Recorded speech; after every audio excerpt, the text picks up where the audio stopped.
Hello everyone, welcome back to the channel. In this video I'm going to show you how to sync Apple Watch workout with Strava. So if you want to sync your Apple Watch workout with your Strava, here's a simple guide on how to do that. So the first thing you have to do is open your Strava app, then launch the Strava app on your iPhone. Once you do that, go to the settings, tap on the U tab at the bottom, then tap on the gear icon in the top right corner. After that, select application, services and devices. Find the tab and application, service and devices.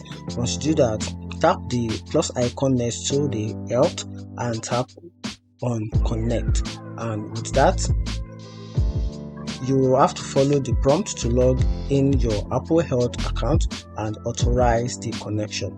Once you do that, toggle the automatic upload settings to ensure your workout sync are automatically connected to the app, and that is how you can sync Apple Watch workout with Strava. And thank you. If you find this video helpful, turn on the notification button and follow for more. Thank you.